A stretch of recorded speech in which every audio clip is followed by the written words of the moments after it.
Batizada de Luz na Infância, a operação que uniu as polícias do Brasil e outras de vários lugares do mundo prendeu mais de 1.000 predadores de menores de idade, revelando um esquema cheio de homens e mulheres na dark web brasileira para atrair crianças. Confira como foi toda a preparação para a ação com a delegada doutora Kelly César.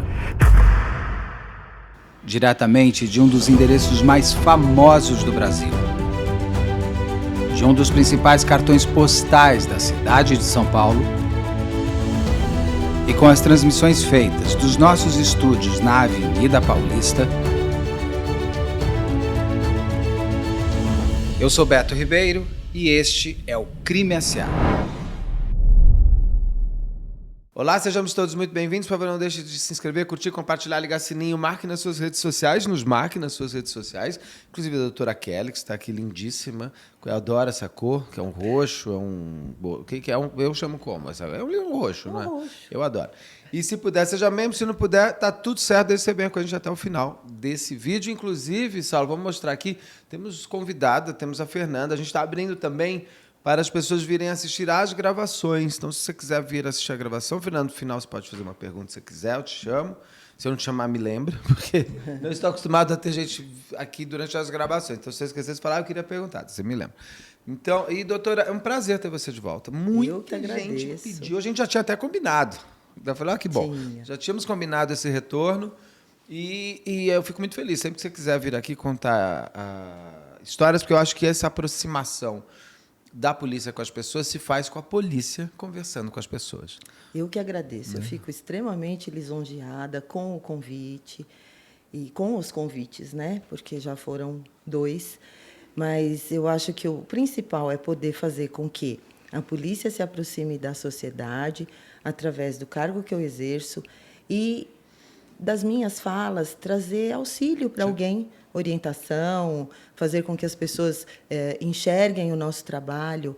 Na verdade, eu venho aqui promover a minha instituição, a instituição que eu pertenço, a que eu amo, né, de paixão, e não promover a pessoa, doutora Kelly. Eu represento aqui a Polícia Civil e é através dela que eu posso trabalhar e auxiliar a sociedade. Com certeza. Deixa eu só... Vou arrumar o microfone aqui nessa aula. Aqui, melhor? Ok? Não, e eu acho, principalmente, como referência para as pessoas, que muita gente falou, nossa, que interessante, porque temos que trazer boas pessoas para a polícia. Boas pessoas para a polícia, elas precisam se inspirar em alguém. Você é uma inspiração. Que bom. Principalmente nesse caso, por exemplo, a gente vai falar agora de um tema que eu acompanho com você há muitos anos, o seu trabalho, o seu empenho, que é um tema delicadíssimo, que é a pedofilia. Sim. Que assusta a todos, mas, ao mesmo tempo que assusta, tudo que também atrai repulsa. E é importante a gente ter uma pessoa como você para explicar, para que as pessoas entendam e ajudem a combater. Exatamente. Então, vamos voltar, vamos entrar... como que esse tema pedofilia caiu na sua vida profissional? Que eu sei que você fez inúmeras, a gente vai entrar nas operações, mas como foi a primeira vez que você teve essa abordagem? Eu, em 2015, assumi a Divisão de Proteção à Pessoa do Departamento de Homicídios e Proteção à Pessoa aqui do Estado de São Paulo. Que é o DHPP. O DHPP. Por isso que tem esses PPs e tudo mais. Proteção à Pessoa. Nessa divisão de proteção à pessoa, existem diversas delegacias para combater alguns delitos referentes à proteção à pessoa, tais como o trabalho análogo ao escravo, os crimes de intolerância, e existe uma delegacia específica de combate à pedofilia. O que acontece? Pedofilia em si é um termo usado pela Organização Mundial de Saúde. É um termo que se utiliza para apontar, para descrever um transtorno de sexualidade aonde aquela pessoa que possui esse transtorno sente atração sexual por criança e adolescente. Então, juridicamente, o termo pedofilia ele não existe. Pedófilo é aquele indivíduo que tem esse transtorno descrito como uma doença, como uma parafilia. Eu não sou expert nem em medicina, nem em psicologia, mas a minha experiência profissional fez com que eu estudasse e aprendesse um pouquinho referente a essas questões. Então, o que é crime, já que não existe pedofilia, não existe esse termo juridicamente? O crime de pedofilia realmente não está descrito no Código Penal, nem em legislação fora do Código Penal, são chamadas as leis extravagantes. O que está descrito como crime? São condutas descritas em lei que aquele indivíduo que comete é chamado vulgarmente de pedófilo. Nós, na polícia e juridicamente falando, chamamos aqueles indivíduos como abusador, como predador. O pedófilo criou-se essa familiarização com o nome, mas não podemos esquecer que é um termo usado pela Organização Mundial de Saúde. Vocês usam como abusador infantil, é isso? Como abusador. O abusador ou predador. Então, voltando, quando eu assumi essa divisão, eu tinha subordinado a mim essa delegacia, que já atuava à frente do combate a esses crimes descritos em lei, principalmente ao maior crime que hoje nós temos descrito no Código Penal, que é o estupro de vulnerável, que efetivamente é aquele em que o estuprador, aquele que comete a conjunção carnal ou atos libidinosos diversos à conjunção carnal contra a criança e adolescente. Porém, o Estatuto da Criança e Adolescente, ele descreve algumas condutas que também são crimes e que também aquele indivíduo que comete é chamado vulgarmente de pedófilo e, para nós, abusador. Então, quais são essas condutas descritas no Estatuto da Criança e Adolescente? São aquelas ligadas ao mundo virtual, aqueles crimes praticados pela internet ou por meios eletrônicos. Por exemplo, o armazenamento de conteúdo pornográfico envolvendo criança e adolescente, o compartilhamento, a produção, o assédio, ainda que virtual, e vários outros verbos descritos nesses artigos de lei que a gente costuma punir, investigar, e ainda que por meio eletrônico, nós temos que coibir, porque a partir do momento que aquele indivíduo que é abusador, ele entra nesse mundo virtual para conseguir atrair as crianças e os adolescentes e, eventualmente, até praticar o tão hediondo crime de estupro de vulnerável. Então, mesmo que virtualmente existe o assédio, corremos o risco de que esse indivíduo se aproxime e consuma o fato pessoalmente. E isso até quantos anos? O que é considerado, porque eu sei que muda depois de 12 ou 14, o que é considerado abuso de incapaz? Me conta só para entender essas diferenças de idade. O que acontece? O Estatuto da Criança e Adolescente diz que criança é de 0 a 12 anos, de 12 a 18 adolescente. Porém, criminalmente falando, a criança, ou seja, a vítima de pedofilia, né, ou a vítima do abuso sexual infantil, é até 14. A partir dos 14 anos... até 13 anos? Até 13... De 364 dias. Até faltando um tá. dia, tá. Ela é vítima do abuso sexual infantil. Então, por exemplo, se tem uma menina de 15 anos que conheceu um rapaz e, efetivamente, teve um relacionamento com ele, seja ele sexual ou com atos libidinosos, ela já não é mais vítima do abuso sexual infantil. Se não consensual, ela passa a ser vítima de estupro, como a lei determina. Mas o que acontece? Muitas vezes, eu cheguei a atender, nessa própria delegacia, que era subordinada à minha divisão, mães e pais aflitos que descobriam que as filhas estavam se relacionando com homens um pouco mais velhos e eles achavam que aquilo teria que ser punido. Adolescente já, de 14 anos para cima. 15 anos, 16, elas se relacionavam e mantinham um relacionamento, um namoro ou ou ficante, como elas costumam dizer. E quando os pais descobriam, ficavam chocados e acreditavam que aquele indivíduo estaria cometendo crime. A minha filha é menor de 18 anos. Isso se ouviu muito, nós ouvimos muito isso. Até os 18, ninguém pode enfim, se relacionar sexualmente, porque é crime, é menor de 18. Não. A partir dos 14, já não seria mais o crime de estupro de vulnerável. É essa a idade que a gente relaciona juridicamente. Então, se a menina de 14 anos quer namorar um cara de 18, ou de 20, ou de 30, consensualmente, os pais nem podem fazer nada. Não. Não, na verdade, esse indivíduo não vai estar cometendo estupro de vulnerável. Se houve um relacionamento consensual, realmente não há o que fazer. Não há crime. Não há crime. Eu achei que mesmo a menina querendo, se tivesse, não podia. Então tá. Então, 14 anos em diante. cabe aos né? pais, então, Cabe aos pais conversarem orientar. com os filhos e tudo mais. Exatamente. Como a gente sempre fala, a orientação vem de casa, a orientação vem da família. Por isso que esse espaço para que a gente fale sobre o abuso sexual infantil, sobre a exploração sexual infantil, é extremamente importante. Porque a gente precisa que os pais tenham conhecimento do que existe, do como a legislação trata, e para que eles possam repassar esse conhecimento e essa informação para os filhos. Porque eu já disse no nosso bate-papo anterior. Do caso Suzano, se você não assistiu, a doutora Kelly conta tudo do caso Suzano, está aqui no canal, mas vai ter link por aqui também. Assista, que é uma viagem no tempo, uma viagem no crime. Como eu falei, a polícia ela é a última ponta da linha. Então, quando a polícia atua, é porque já ocorreram diversas situações e a primeira ponta da linha, se tratando de criança e adolescente, é a família.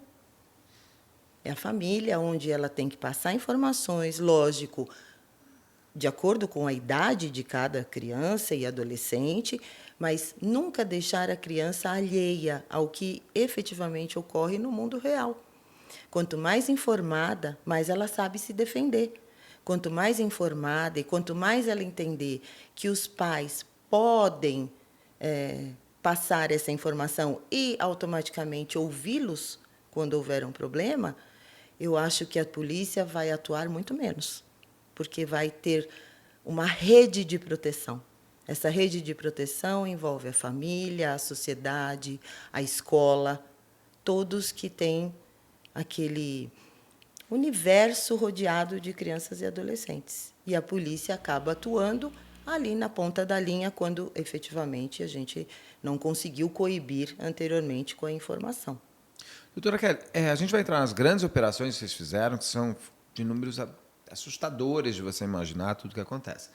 Mas, uma pergunta, onde mais tem abuso e exploração? É dentro de casa? Dentro de casa. Infelizmente, é uma realidade.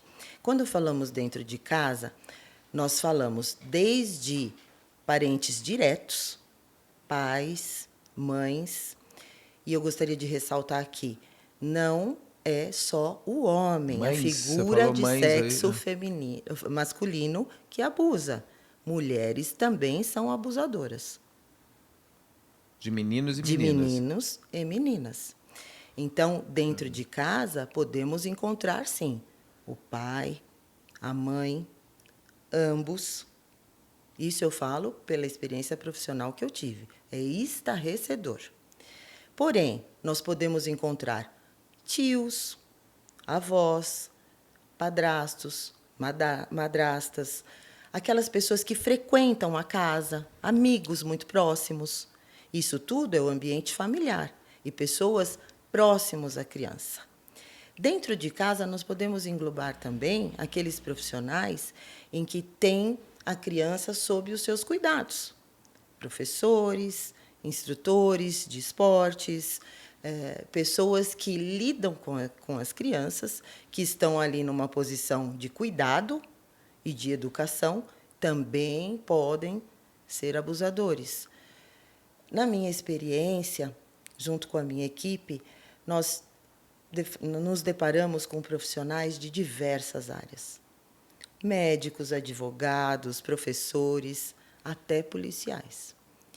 Eu acho importante ressaltar que o pedófilo, abusador, ele não tem um perfil. Ele é uma pessoa normal dentro da sociedade.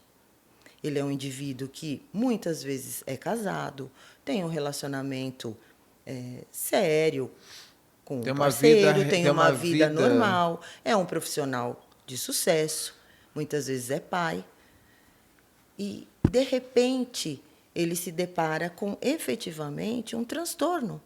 Esse transtorno ele chega a ser descrito como um transtorno compulsivo. Ele não consegue frear. Esse indivíduo ele precisa de tratamento, ele precisa de cuidados. É algo como, por exemplo, o vício da bebida, o vício da droga. Eles têm que estar sempre alerta. E por isso existe essa linha tênue. Muitas vezes as pessoas perguntam, mas doutora, se ele é doente, como é que ele vai ser preso? Como será punido? Porque existe essa linha tênue. Não é todo indivíduo que tem esse transtorno por atração sexual infantil que comete os crimes descritos em lei. Ele pode ter o desejo e se fecha. Exatamente. Porém, levando ao pé da letra o que nós falamos agora, de que é um transtorno compulsivo e que nós, na legislação do Estatuto da Criança e Adolescente, temos um crime descrito que, se ele armazenar esse conteúdo, ele já comete crime, então é muito difícil você ter um pedófilo que não tenha cometido um crime, ainda que do menor potencial, vamos dizer assim. Não físico, efetivamente. Se ele, para satisfazer a lascívia própria, acessa imagens e conteúdo, ele acaba armazenando. E tem uma coisa assim, ele não exerceu o físico, mas o fato de ele consumir alimenta o comércio da pedofilia. Exatamente. Estou correto nisso? Então, assim, eu posso... Isso. Aquela história, não, mas eu não roubei o celular, eu só comprei um celular, não sei de quem. Exatamente. Não quero saber. Então, você compra um iPhone que custa 10 mil, você compra por R$1.000 de alguém na rua e você não quer saber como é que foi. Se alguém morreu pelo iPhone, se foi roubado. O receptador é tão parte da linha do crime quanto o criminoso em si. Exatamente. E a mesma coisa na pedofilia. A mesma coisa. Porque esse conteúdo pornográfico infantil, ele rende muito para quem acessa, compartilha, e aquele que produz. O produtor é o que maior pena tem dentro da nossa legislação. E às vezes nem pedófilo é. Exatamente. Ele só quer ganhar uma grana a indústria daquilo, a favor. Porque ele sabe que tem o consumidor. É exatamente como o exemplo que você falou. É aquele indivíduo que compra o celular que foi furtado, que foi roubado, ou de uma procedência duvidosa e que ele sabe que foi adquirido porque ele é produto de ilícito, tais como esse conteúdo. Então, são filmes, são fotografias que no comércio, como a gente fala, né, no submundo, no comércio negro, valem assim, fortunas, até em moeda estrangeira. E aquele indivíduo que acaba postando em suas redes sociais, até mesmo sem saber, foto de crianças que são do seu relacionamento, os seus filhos, sem cunho pornográfico nenhum. Aquele indivíduo que é pedófilo e tem o transtorno, ele enxerga uma sexualidade, uma pornografia onde não tem. Porque o pedófilo, ele enxerga a erotização na criança e no adolescente. Então, ele não é uma pessoa normal. Então, aquele pai e mãe que abastece as suas redes sociais tem que tomar muito cuidado com isso. Porque, às vezes, num fim de semana em família, fotografa os seus filhos, seus sobrinhos, na piscina, todo mundo de maiô, de biquíni, uma diversão em família. Na Deep Web, que nós chamamos daquela internet profunda, onde o acesso é mais difícil e onde, de fato, acontece situações e buscas por conteúdos ilícitos, eles comercializam essa foto com um cunho erotizado. E, sem querer, você está abastecendo esse comércio. Imagine aquele que, efetivamente, produz um conteúdo utilizando a criança e o adolescente de forma erotizada e de forma pornográfica. Aí sim é um valor astronômico nesse mercado negro. Muitas vezes nas famílias as pessoas acabam se calando. porque, sei lá, tem um abusador, mas não quer o escândalo, a criança foi abusada, ou continua, às vezes, sendo. Essas pessoas que muitas mães acabam passando a mão para não perder o marido ou o pai do filho. Tem todas as justificativas horrorosas, mas tem. Essa pessoa, ela é co-participante de um crime de abuso? Se de ela exploração? efetivamente Sabe. souber se omitir e, infelizmente, participar, porque muitas vezes... Participar, eu imagino, mas se ela sabe, faz de conta que não sabe. É uma espécie de participação, sim. É Ela pode ser uma responsável pessoa criminalmente. Porque quando eu falo assim, o participar, não efetivamente do ato. Mas, por exemplo, aquele companheiro que sabe que esse indivíduo acessa o conteúdo, ou eventualmente até abastece ele com alguma informação, ou com algum conteúdo, ou que sabe que há algo obscuro em algumas atitudes. Sim. Ele não tem certeza, ele não pode ser conivente, ele pode desconfiar. Mas quando você tem provas materiais e se cala, sem dúvida você está participando. E toda vez que a pessoa, seja ela quem for, obtém uma revelação espontânea da criança e do adolescente que está sendo vítima de abuso, ele tem que denunciar. Principalmente aqueles indivíduos que trabalham nas portas de entrada de denúncias, como os educadores, como em ambiente de saúde. Muitas vezes a criança, principalmente a criança, ela revela para pessoas que ela tem confiança. E, eventualmente, ela tem confiança no professor, ou até mesmo naquele funcionário da escola que a acolhe, eventualmente num atendimento médico. Não que necessariamente ela está sendo abusada dentro de casa, mas ela confia mais no agente externo, porque também é um problema com relação à criança se sentir culpada. Aí ela tem receio de contar para os pais. Ela tem medo de que ele as julgue. Principalmente se o pai ou a mãe estiver abusando. Sem dúvida. Se isso ocorrer fora de casa, ela já vai ter esse receio. Porque ela fala, meu Deus, como é que eu vou falar? Ela às vezes nem sabe, né, que está sendo abusada, ela não entende. Não entende, ela sente um desconforto, ela sente um mal-estar com a aproximação dessa pessoa, mas ela tem receio. E o pior, quando o caso é muito grave, ela é ameaçada para não revelar. Quando o abusador é reiteradamente aquele que se aproxima da mesma vítima, é alguém do seu relacionamento, do relacionamento da sua família, ele pode ameaçar no sentido de que, se você contar, eu digo para os seus pais que foi você que deu em cima de mim. Se você contar, eu vou expor você. Seu pai e sua mãe. Exatamente, eu vou expor você perante a sua família. Ou, pior, eu acabo com a vida dos seus pais ou dos seus familiares. Tiro sua casa. Exatamente. Então, existe sempre uma relação de superioridade entre o abusador e o abusado. Isso é natural. Sim.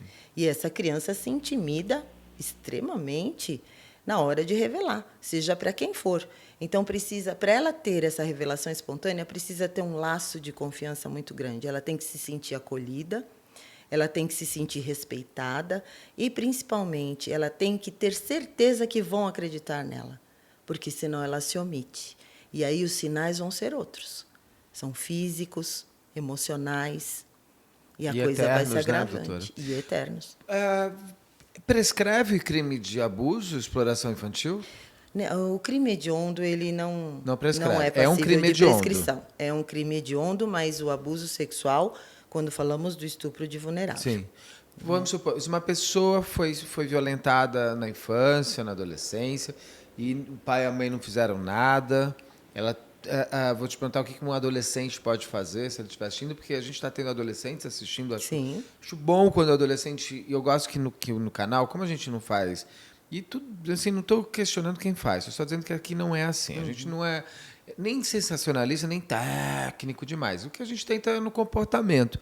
Quando adolescentes vão assistindo, eu acho que eles vão se preparando para o mundo que está vindo por aí, Porque o crime faz parte da nossa existência. Se você está vivo, você está perto do crime. Sim. Tanto para ser um criminoso ou para ser vítima dele. Mas se uma pessoa foi abusada durante a sua infância, a sua adolescência, e ela chega lá na polícia com 22 anos, 19, ela pode denunciar? Pode. Ela pode denunciar, sim. A partir do momento em que ela tem a consciência de que ela foi vítima de um crime, ela pode denunciar, sim, não importa quando foi. A partir da data em que ela denuncia, é que começa a se contar a prescrição. Eu tive casos na própria divisão de homicídios de uma moça, já mãe, com 25 anos de idade, entender que ela deveria denunciar o padrasto. Que tinha abusado Que dela tinha lá na abusado vida. durante a adolescência, anos da vida dela.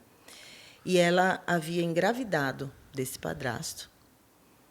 Esse padrasto a ameaçava, no sentido de contar para a mãe de que era mentira e que ele dizia que iria contar para a mãe dela que ela era uma prostituta e que aquele filho era fruto Ela de que violentou ele. de E se chegar no relacionamentos ponto, é você que me externos, violentou. mas ele nunca admitiu, né, que o filho seria dele. Tanto que ela foi obrigada por ele a assumir essa criança, contar para a mãe que esse filho era de um relacionamento Pela rua. pela rua. Essa mãe acolheu esse neto, Meu Deus.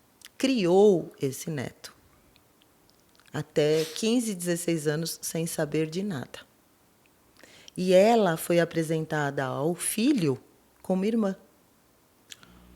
Olha a situação que se formou. Nossa, que história. Ela foi apresentada ao filho como irmã.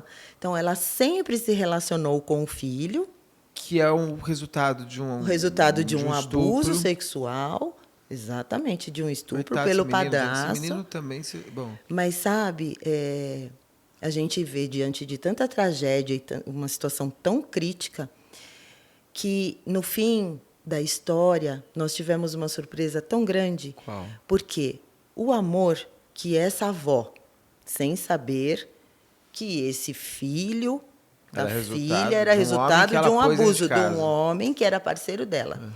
Ela deu tanto amor para esse menino. Essa mãe, mesmo sabendo que era mãe, no papel de irmã, que ele conhecia como irmã, deu tanto amor a esse menino que ele se tornou um ser humano muito especial. E quando ela entendeu que ela iria denunciar o abuso que ela sofreu pelo padrasto, ela entendeu que era o momento de contar para ele, porque havia necessidade de se fazer um exame de DNA, sem dúvida nenhuma. E ela contou, com o apoio de um companheiro dela naquela ocasião. Ela contou toda a história, o companheiro falou: se você quer denunciar, eu estou do seu lado, e se você quer contar para o seu filho, eu estou do seu lado. E assim foi feito. Nós fizemos o boletim de ocorrência do abuso que ela havia sofrido. Essa história veio à tona e nós tivemos que ter as cautelas normais durante esse inquérito, inclusive o exame do DNA do menino. Mas ele teria que saber. Por que ele teria que fazer um exame? E ela contou. E, para nossa surpresa, e com certeza para a surpresa dela, ele aceitou. Porque ele disse: se eu já te amava como irmã, eu te amo muito mais como mãe. E o padrasto ainda convivia? E o padrasto ali? convivia e foi preso. Pedimos a prisão dele e ele foi preso. Então, foi uma história muito emocionante para mim, para a minha equipe. Eu tenho certeza que essa mãe hoje é uma mulher muito melhor, é uma mulher muito mais forte, com o apoio do filho.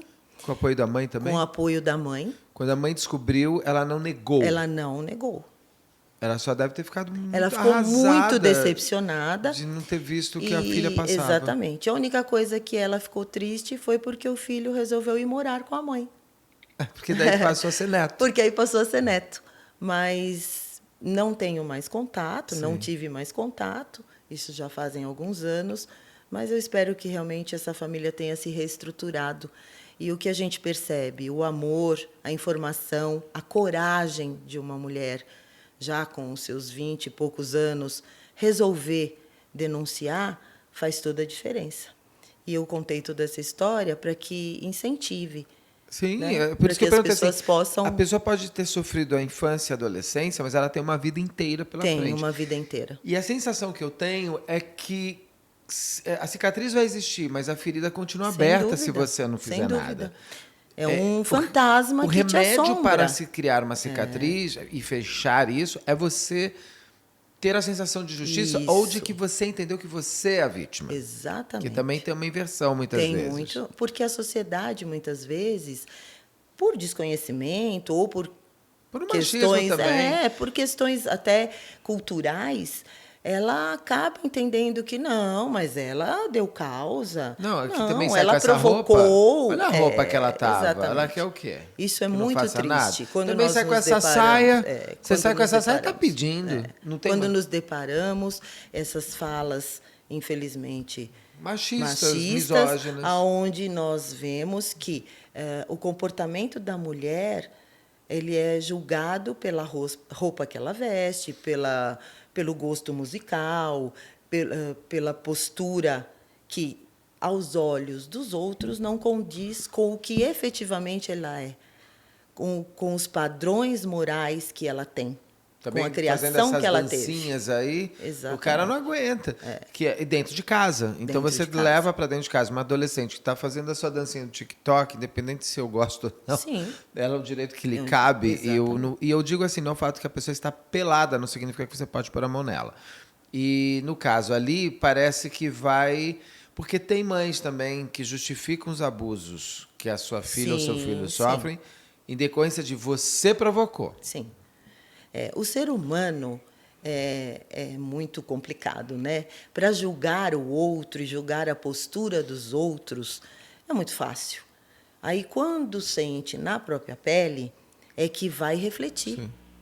né? Consegue refletir. Mas isso demanda muito tempo, né? Para mudança e é por de isso comportamento. que precisa ter todas informação. essas informações e esse acolhimento que vocês têm. Exatamente. Por exemplo, se nesse caso dessa moça, ela também apontasse que a mãe sabia, essa mãe também teria sido penalizada? Sim, sim. Essa uma mãe pena também, menor, sem tudo dúvida, mais. na proporção do conhecimento dela, do envolvimento dela nessa trajetória criminosa, né?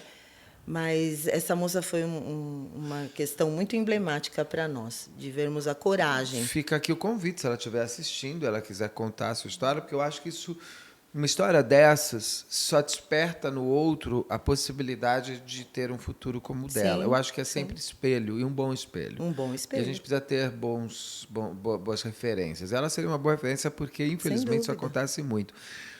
Me lembra até aquele filme Quarto de Jack também, que o menino é um fruto de uma violência absurda, mas eu perguntaria se aquela personagem fosse real. O menino é tão incrível, tão anjo, tão fantástico, que eu tenho que ela passaria por tudo aquilo porque aquele menino precisava nascer na vida dela e precisava nascer para o mundo. Exatamente. É uma dicotomia. Então, nesse caso, essa moça que tem um filho tão incrível, fruto de um pesadelo que eu acho que deve ter sido de anos. Anos de violência, E aí vem de submissão, de medo. pior do que ela viveu, trouxe uma das melhores coisas. É muito doido, porque é uma coisa de passar pelo inferno para chegar ao céu. Uma coisa... Mas o amor dela, isso foi importante, o que a gente observou. Ela pôde conviver com o filho, ainda que no papel de irmã. Mas ela pôde conviver e ela pôde dar amor. E ela construiu um homem melhor do que aquele... Porque a construção do homem está dentro de casa também. A mãe, o pai, os irmãos, os tios, os avós que constroem esses homens que vão fazer isso lá na frente. Sem dúvida. Se eles não têm limite, então ela construiu um homem melhor do que Muito aquele melhor. homem que o fez. Isso é bom Muito para o melhor. mundo. Agora, a gente, por exemplo, teve um caso, agora eu não vou lembrar o nome da menina, que tristemente ela denuncia o pai. É uma menina de 14 anos, se eu não me engano. Denuncia o pai, conta, o pai é preso, o pai é solto e mata a menina.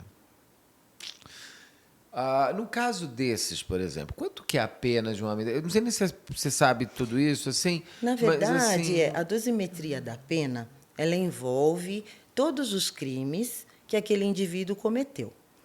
Então, se é um caso de homicídio, nós temos diversas agravantes, diversas qualificadoras, e tudo isso faz com que a pena seja cada vez maior. Mas o que nós não podemos esquecer? Que, independente do quantitativo da pena, pode ser de 50 anos, 100 anos, não vai ficar. No nosso país, a pena é cumprida, no máximo, 30 anos. 40 agora, né? Depois agora, 40 anos. Depois de 20, exatamente. Lá, depois do final de 19. Então, o que acontece? Nós não temos como saber, quando aquele indivíduo é condenado, Quanto e tempo é ele vai feito a ficar? somatória de todas as penas, o quanto tempo ele vai ficar. A Lei de Execuções Penais, ela traz a aplicação da pena, ela traz uma série de questões que a pessoa pode ir conquistando durante Sim. esse se leu cumprimento. quantos livros, se trabalhou, se não sei o quê, se teve bom comportamento. Por isso eu digo fica assim, muito subjetivo. o pedófilo vai ter bom comportamento. Na cadeia Sim. não tem criança, então é uma Sim. coisa meio doida. E aí eu digo assim, onde tem criança tem pedófilo de alguma maneira, porque Sem a atração dúvida, ele vai sem nisso. dúvida. Né? Onde tem psicopata, onde tem poder, Sem a gente dúvida. faz parte da vida. Sem dúvida. No caso, pessoas como esse homem e outros acabam tendo aquelas medidas protetivas. Sim. a Naturalmente, medida ele nunca mais pode chegar perto dela. Não, isso é inerente, né?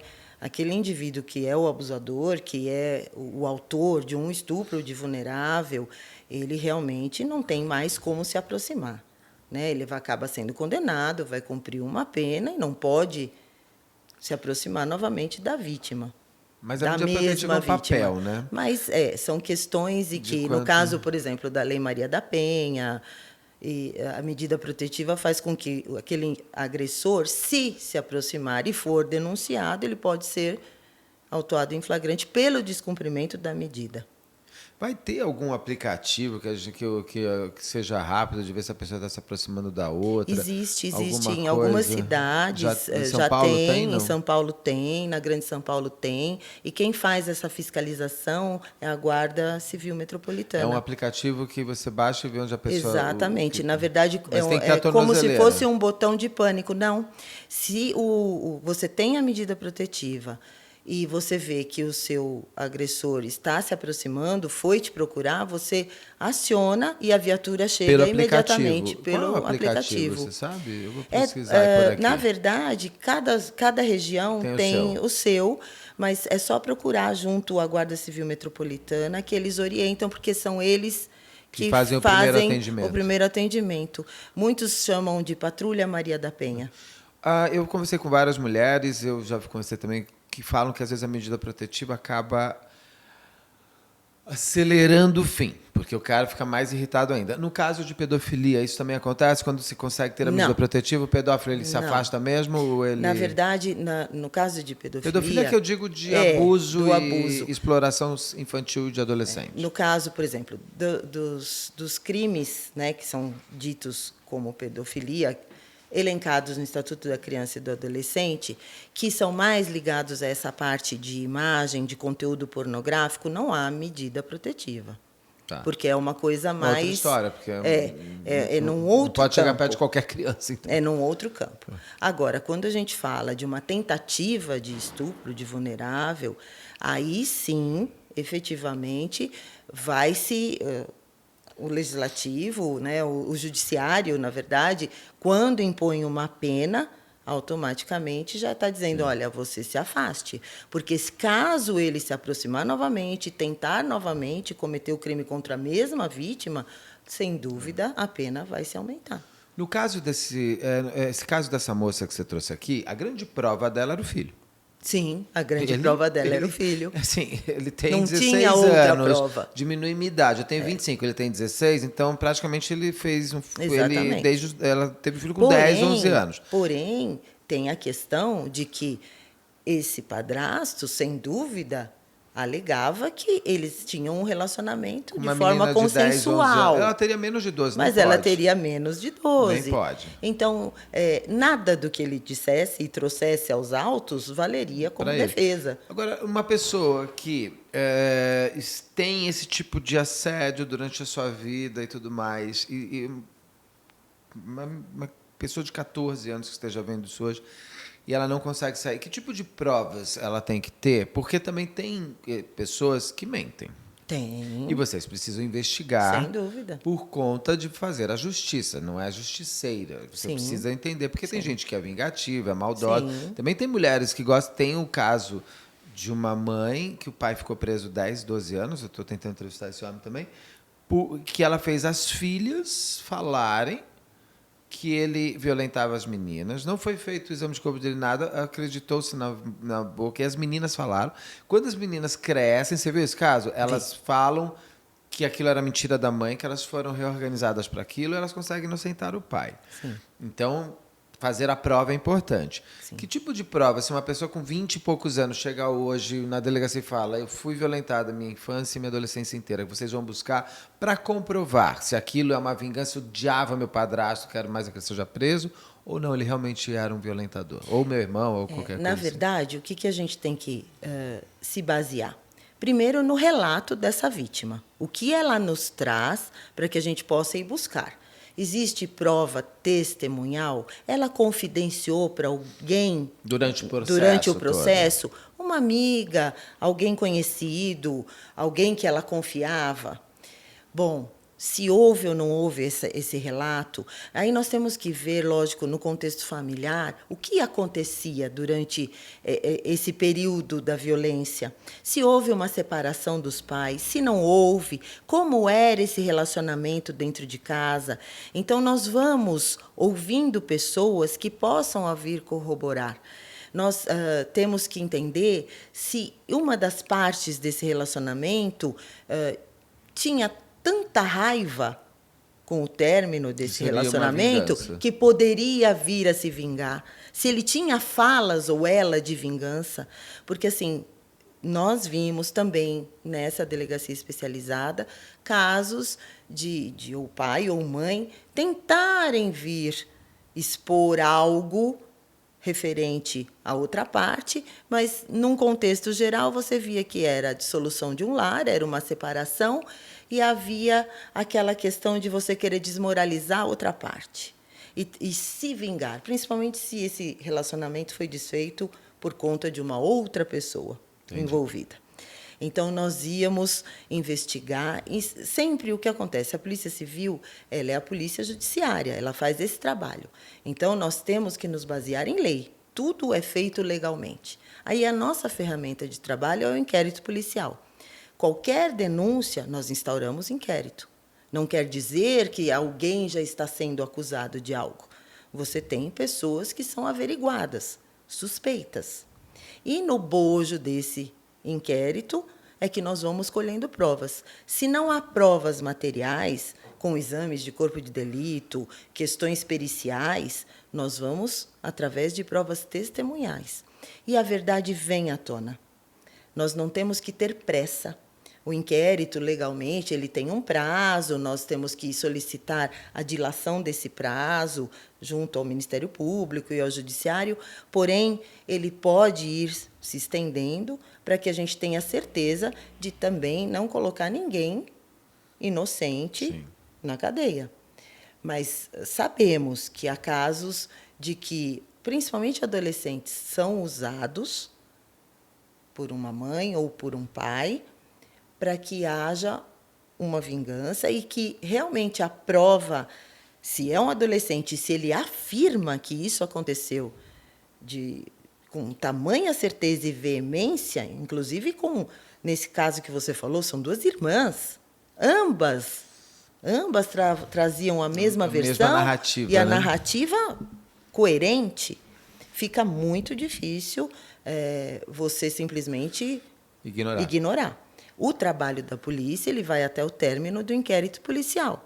Faz-se um relatório com tudo que foi colhido e encaminha-se ao judiciário. Eventualmente, o Ministério Público pede para novas diligências, ou, se realmente ele enxerga não ter prova, arquiva, mas a tendência é que há a denúncia e, a partir do momento da denúncia, vira o processo. Então, o processo caminha de uma outra forma. Hoje também, por exemplo, celulares, você tem os celulares hoje, não é o aparelho mais, né? O seu login e senha, que te carrega pela vida inteira. Sem ali. dúvida. Então, é feito quebra para ver o que... Porque essas Sem pessoas dúvida. acabam armazenando uma Sem foto, dúvida. tem alguma informação. Aí, é um trabalho exatamente. árduo para você ver por onde que foi. Vocês têm que olhar 10 anos de foto. Na verdade, nós hoje temos ferramentas de inteligência que nos permite fazer essa varredura. Quando nós falamos daqueles crimes elencados no Estatuto da Criança e do Adolescente, com relação ao armazenamento, compartilhamento e à produção de conteúdo pornográfico infantil e de adolescente, que é a exploração, não deixa de ser exploração sexual também, esses crimes são cometidos por meios eletrônicos. E como é que nós obtemos as provas do cometimento desses delitos? Através das quebras de sigilo telefônico, telemático, tudo isso judicialmente solicitado, judicialmente concedido. Como você mesmo falou, que nós íamos mencionar as operações que nós estamos A gente vai entrar nelas. Deixa eu só perguntar uma fazendo. coisa. Se uma pessoa agora estiver vendo e falar, eu preciso denunciar. Aí vamos num... Porque a grande operação, a gente vai entrar nelas agora, que são fantásticas. Sim. Mas uma pessoa única que está olhando e fala assim, eu tomei coragem, eu preciso denunciar. Para onde ela vai? Para a delegacia mesmo? Pode ser para a delegacia próxima à sua residência, pode ir para uma delegacia de defesa da mulher. Se Com for menino, relação- não, né? Não, já é. Já vai pra- Se for hoje, ele pode ter sido abusado como criança, Como criança. quando criança, porém hoje como homem, numa delegacia normal.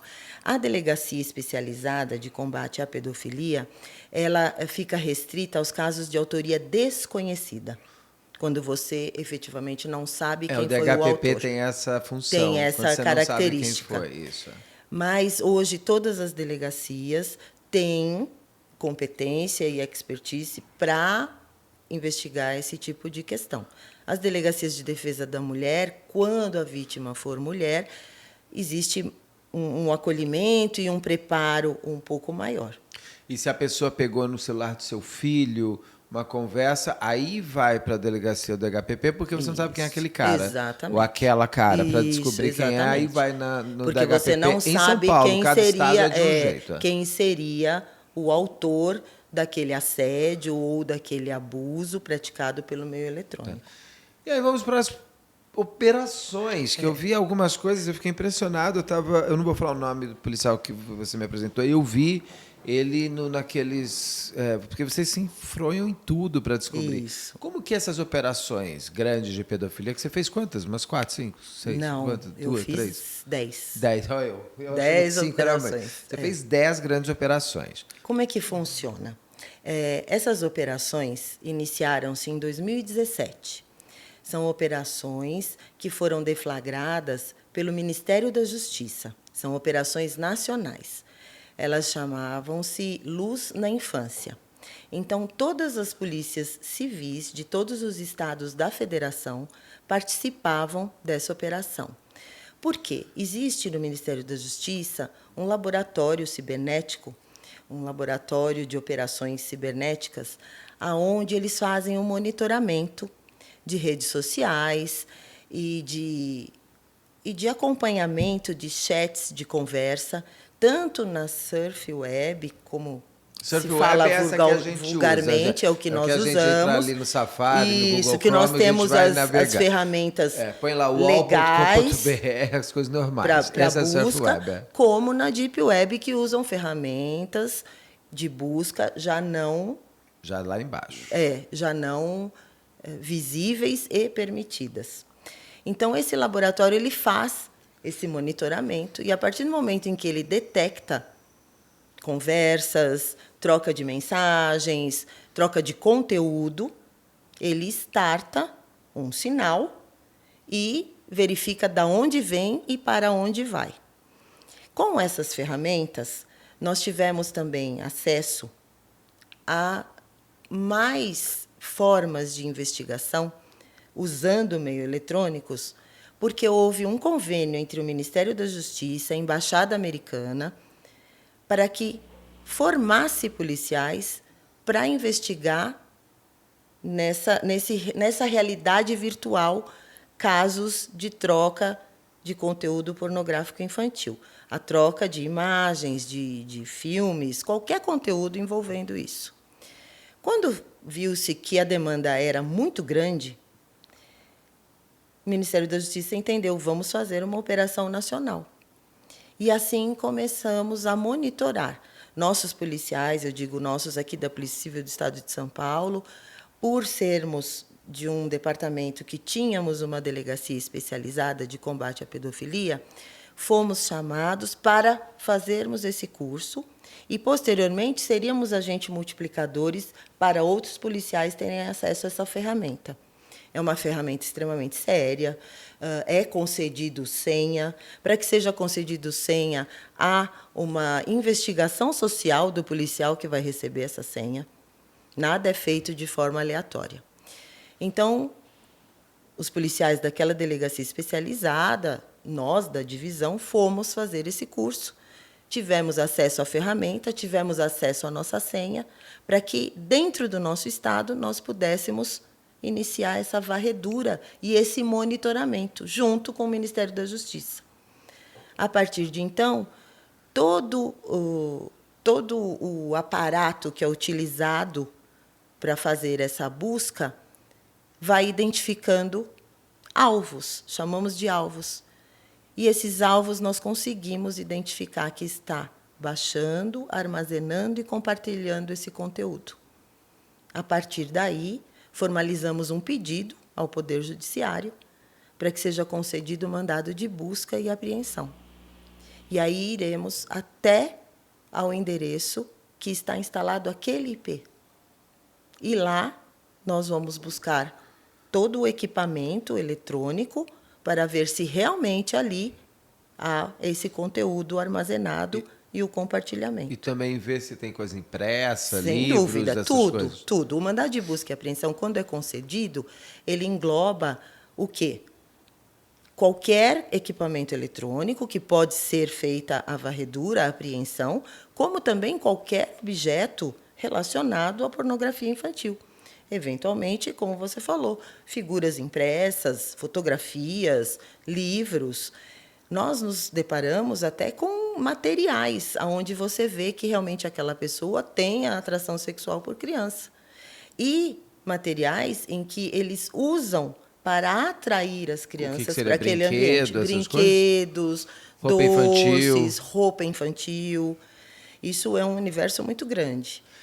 Fala, pode falar. Esse universo é muito grande. Eles têm todo um aparato para atrair essas crianças para aquele local. Ou, eventualmente, para usar como um conteúdo em plataformas também, na internet, e fazer com que a criança se sinta atraída por aquela pessoa que tem os mesmos interesses por ela. E é aí que nós chamamos esse indivíduo de predador. E até aquele que faz a produção do conteúdo utiliza esse material. E é isso que a gente vai em busca. E vocês pegaram tanto quem chega quanto quem produz? Sem dúvida. Nessas 10 operações, porque desde 2017 foi mais ou menos uma por ano. Nós tivemos a última em 2021, logo 2022, pós-pandemia. Há de se considerar que, no período da pandemia, houve um aumento, justamente por conta do confinamento e pela conectividade, né, dessas crianças no mundo virtual, até para assistirem aulas, imagina, para distração, e é aonde o predador vai. Nós temos que ressaltar também a figura de indivíduos que se passam por crianças e adolescentes para atraírem aquele público, que é chamado como grooming. Esses indivíduos eles fazem uma pescaria, né, nas redes para atrair a faixa etária. Ele se passa como alguém da mesma faixa etária e aí ele começa a solicitar fotos, vídeos, ainda que não de cunho pornográfico, mas a criança nem sabe que está sendo vítima. Ele vai conduzindo a conversa de uma forma em que a criança não percebe qual a intenção. Porque, mais uma vez, o pedófilo é no olho, né, de quem tem a patologia. Ou seja, a atração sexual por criança está nos olhos daquele indivíduo doente e não da pessoa comum. E essas crianças são atraídas por alguém que elas acreditam que tem a mesma idade. Gente, com essa deep face, então, que as pessoas fazem uma cara, pegam uma cara Exatamente. Isso vai ficar ainda mais confuso. Muito mais difícil de você identificar, ou seja, para criança e adolescente. Por isso que a informação tem que estar muito acessível a eles. Não acreditarem em tudo que veem e ouvirem. Não acreditarem que eles vão ser facilmente chamados para fazer parte de um elenco de novela, facilmente chamados para fazerem parte de um fã-clube, de uma atriz ou de uma cantora ou de um cantor. Aconteceu com ela aí no Paraná por conta disso. Né? O cara falou que era produtor do Patati. Coitado, Patati e Patatá é sempre usado. São sempre usados. Eles se usam de mecanismos e ferramentas e histórias para atrair.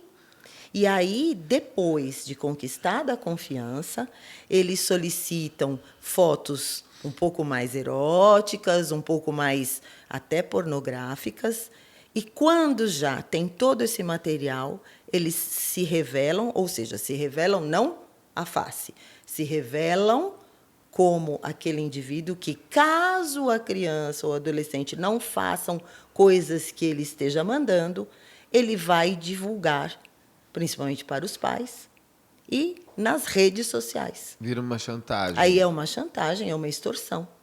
E essas crianças mais e um crime adolescentes, que tá fazendo. Exatamente. E essas crianças e adolescentes ficam extremamente perturbados, envergonhados, amedrontados, porque estão sendo chantageados. Esse tema foi abordado até em uma novela recente. Qual?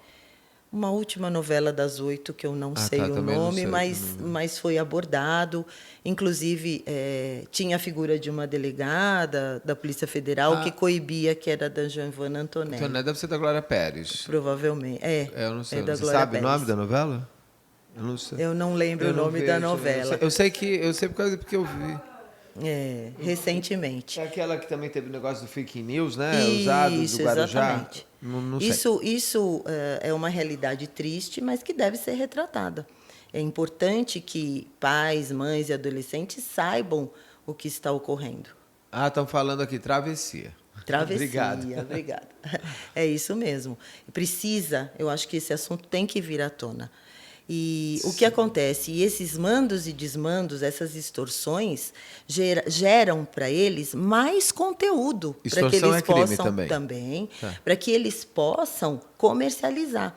Então, quando começa com fotos sensuais de um adolescente, que já é crime, depois que ele se revela, esse abusador se revela, ele começa a extorquir pedindo para que essa criança realmente mande imagens, vídeos e fotos com pornografia. Mesmo. E é aí que entra a parte psicológica desse adolescente, que fica extremamente fragilizado e com muito medo, porque ele cede a esses pedidos, encaminha esse conteúdo, é muito mais chantageado e fica com muito mais medo desse conteúdo ser revelado. Uma coisa que eu repito sempre que eu falo, gente, é o seguinte, se alguém falou não chame a polícia, ou eu vou falar, chame a polícia. Chame a polícia. Sequestrou, chame a polícia. Eu vou matar, chama a polícia. Mentira, não vai. Chama a polícia. Por quê? Chama a polícia, Exatamente. Chama a polícia. Você está sendo pai, sua mãe. vítima. Entenda isso. Você é vítima. Ninguém vai poder te julgar. Ainda que esse conteúdo seja revelado posteriormente, ainda que os seus pais venham saber, você continua sendo vítima.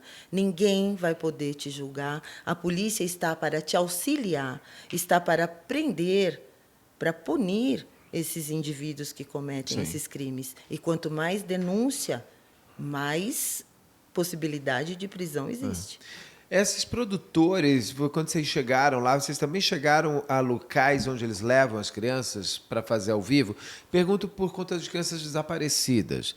Eu vi na Madeleine McCann lá que lá em Portugal mesmo eles acharam outras crianças que tinham desaparecidas e encontraram aquelas crianças que tinham sido sequestradas em vídeos pedófilos. Existe esse hábito de sequestro de criança se tornar desaparecida para ser usada para esses vídeos, essas fotos, esse conteúdo no nojento? Brasil, culturalmente, nós ainda não tivemos notícia de criança desaparecida estar nisso. Exatamente, ligada exatamente a isso. Porém, em outros países, de fato, nós temos notícia que existem chats na Deep Web, onde adultos conversam para que possam marcar encontros e levarem as crianças e haverem a troca dessas crianças para o abuso sexual.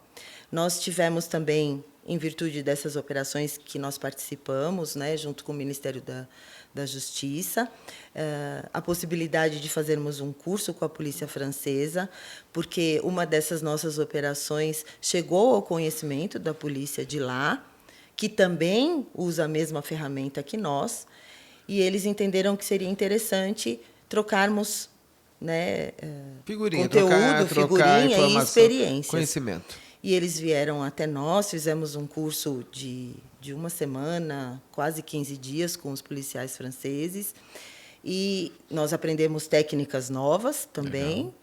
E lá nós pudemos ver, usando uma ferramenta de inteligência e um mecanismo de infiltração, que nesses chats também tinham alguns brasileiros simpatizantes dessa prática. Vimos casais que marcavam férias juntos para que fossem a resorts, levando os seus filhos, e esses resorts seriam o cenário para a troca das crianças. E eles gravam, e abuso tiram sexual. Fotos? Sim, sem dúvida, para comercializar também as imagens e o conteúdo. Tinha um documentário, eu acho que tinha, não sei se me falaram que saiu da Netflix, uma pena, mas tinha um documentário de 2 irmãos gêmeos, você viu esse? Não vi. Eram 2 irmãos gêmeos, começa assim, ele bateu o carro e ele perdeu a memória, isso é real. E o irmão gêmeo dele conta uma vida que, você não lembra de nada? Ele tinha 17, 18 anos. E ele conta uma história. E o cara fica feliz, porque ele teve uma vida feliz. Quando o tempo vai passando, tem flashes que vão voltando, a mãe morre, o pai morre. E aí volta e ele descobre, ele relembra. Na verdade, inclusive, ele bate o carro por conta disso, do horror que ele vivia. Os pais faziam isso, pegavam os 2 irmãos gêmeos e trocavam com filhos de outros amigos, ou iam para festas e se trocavam. Os filhos eram usados. Só que eles crescem. Uma pessoa, por exemplo, que é vítima de um ato como esse, principalmente as sequestradas de outros países. Uma criança foi sequestrada com 2 anos. Uma hora ele pode fazer 18. O que acontece com essas pessoas? Então, matam? Nós não temos notícia a gente não sabe disso aqui. Mas, na verdade, eu acredito que essa troca é até o momento em que essa criança, esse adolescente não se rebele. Ou seja, que ele acabe consentindo, né, de alguma forma, ou não resistindo. Infelizmente, aquele que é abusado, ele entende que é algo normal. E, quando cresce, pode se tornar um ser humano que banalize esse tipo de atitudes e que entenda que é normal e que a sexualidade esteja ligada a essas questões. Quando nós soubemos desse horror, né, feito dizer entre assim, família, nós começamos a tentar investigar aqui se havia algo parecido. Nos infiltramos em alguns chats, principalmente onde brasileiros também conversam. Em uma das nossas operações, nós conseguimos, de fato, prender um indivíduo que tudo indicava que ele poderia vir a fazer isso com uma sobrinha. Inclusive, foi encontrado, no momento do mandado de busca e apreensão na casa dele, o passaporte dessa sobrinha,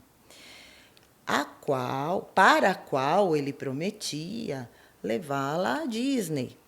Dizia para os pais que iria levar para fazer a viagem dos sonhos. Ele e a esposa dele levariam viajar. Quantos anos tinha essa sobrinha? Essa sobrinha tinha por volta de 8, 10 anos. Meu Deus do céu. Então, assim, não houve prova de que essa esposa soubesse a intenção. E nem que ela soubesse que ele frequentava esses chats.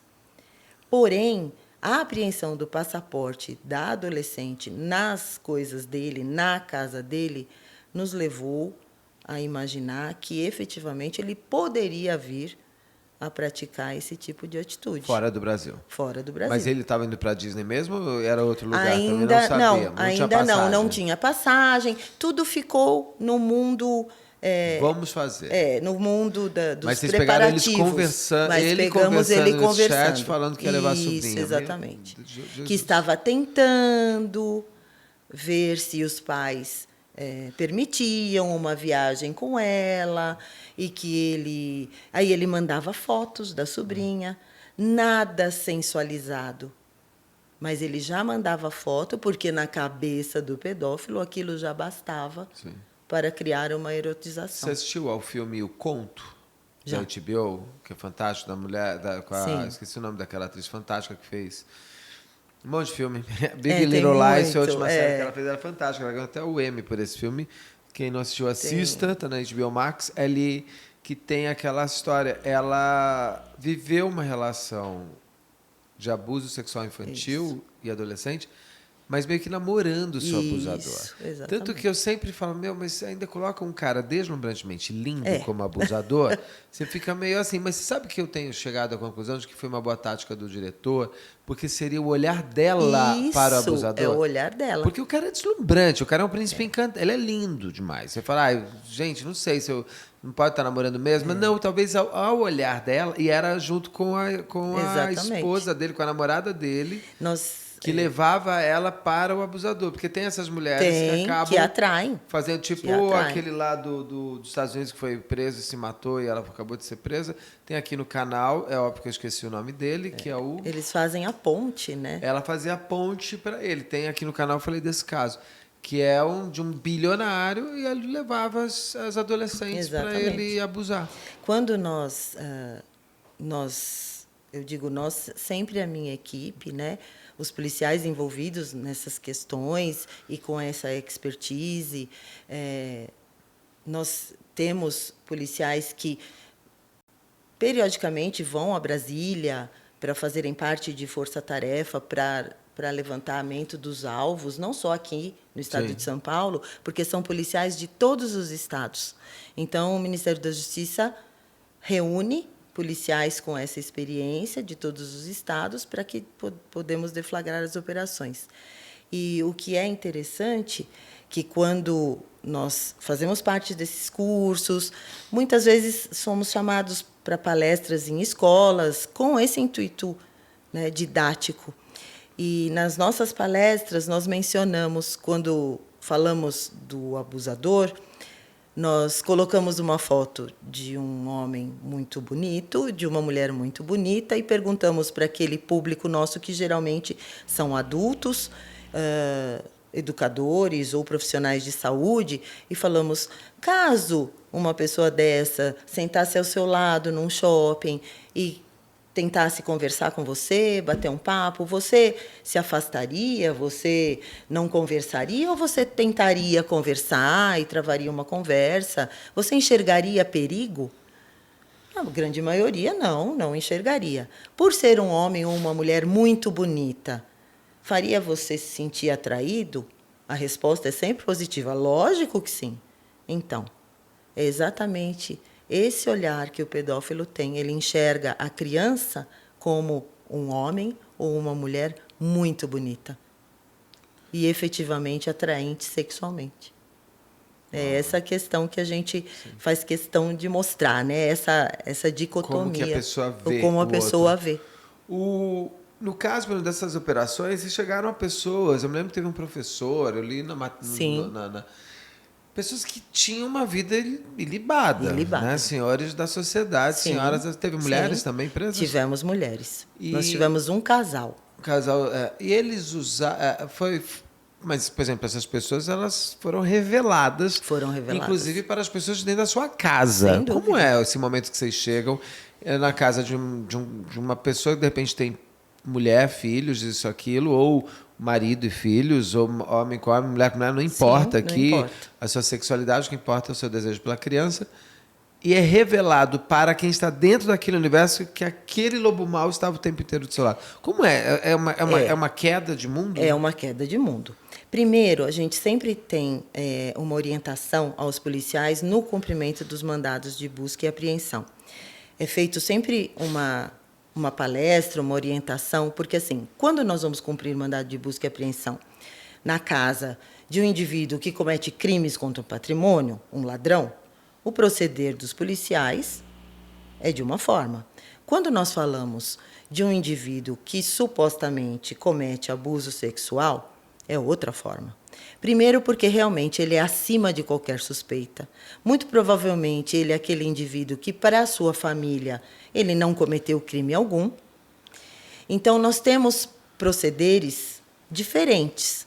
Nada com violência, nada com aquele afã de quebrar a porta. É chegar, é dizer que temos um mandado de busca e apreensão. Quando vemos que naquele ambiente é um ambiente familiar, nós usamos uma história cobertura para acessar esses equipamentos eletrônicos. Eu gostaria até de ressaltar, todo mundo pensa que é só o celular, que é só o computador, o notebook, um tablet, videogame. Ah, sim, você me falou Todos dois, os verdade, vale videogames reforçar. também acabam armazenando conteúdo, porque hoje em dia os jovens jogam online. E nesses jogos online tem o assédio nos chats, porque existe fala, né? a conversa entre os jogadores online para falar sobre os jogos. Sim. Porém, é ali que o predador entra para começar a assediar. E daquele chat mudamos para um MSN ou mudamos para um WhatsApp. MSN é maravilhoso. É Você muito foi lá pra antigo. trás, né? Mas Vai pro WhatsApp. existe. Eu te falar, tem grupos Mas de WhatsApp, existe. de Telegram Tem, da vida, tem, assim, Telegram, que tem. vocês têm pegado também Tem por aí. também. Então, nesses equipamentos também tem armazenamento de conversa e conteúdo. Então, assim, quando nós chegamos, usamos uma história cobertura até para que não choque aqueles familiares que estão ao redor. E sempre nos preocupamos em um número suficiente para que um policial fique com aquele indivíduo suspeito, outros policiais saiam na varredura dos equipamentos e outros policiais deem um suporte para a família ou para quem estiver ali Agora, perto. o pedófilo sabe por que chegou. Ele sabe. Ele sabe, e essa história cobertura, ele já entendeu o que nós estamos procurando. Muitas vezes, ele vai ter que fornecer a senha para que a gente acesse ali naquele momento. A grande maioria das vezes nem senha tem, porque ele está naquele momento do cumprimento do mandado, baixando o conteúdo e tá compartilhando, aberto. está aberto. Está aberto. Então, assim, nós temos que ter também a preocupação e esse olhar para quem está em volta. E é pego todo o celular de todo mundo, da mulher, do filho. Quem está ali De dentro vai dar o todo mundo, celular. Sim. Nós apreendemos para depois fazermos a extração. O que tiver de conteúdo é utilizado como meio de prova. O que não tiver é entregue. Mas nós temos que, naquele ambiente, apreender. Tudo. Porque você não sabe se ele usou porque a também gente os não outros, sabe. Ou tem outros lá dentro. Exatamente. Porque ele pode se comunicar em diversas formas e de diversos aparelhos. Né? Se uma pessoa recebe porque, sei lá, tem gente que... Hoje meu celular, meu WhatsApp vive chegando gente que eu não sei quem é, eu vou dar uma olhada e tal. E eu, por exemplo, eu tenho que clicar para baixar a foto, ou baixar as coisas. Se você recebe de algum, principalmente um WhatsApp que você não conhece, ou até de alguém que você conhece que mandou errado, uma imagem de pedofilia, o que você faz? Então, nós temos que distinguir. Se você recebe a imagem de uma criança, mas não com pornografia, apague e oriente quem te mandou. Olha, não me repasse esse conteúdo, pode dar munição para aquele que tem o olhar de abusador, utilizar essa foto para a exploração sexual, para o comércio. Porém, se for efetivamente um vídeo ou uma foto que envolva pornografia infantil, denuncie. Não armazene, a menos que você for armazenar e diretamente denunciar numa delegacia de polícia. Avise quem mandou, porque ele vai ser chamado e assim a rede toda será. O armazenamento e o compartilhamento é crime. Não pode ser conivente. Não tem esse conteúdo em seu celular, ainda que você pense, porque muita gente fala assim, bom, eu recebi, eu vou divulgar para ver se esse indivíduo é conhecido, é identificado. A intenção até parece ser boa, porém comete Você crime. Tá fazendo. A intenção boa, efetiva, é denunciar.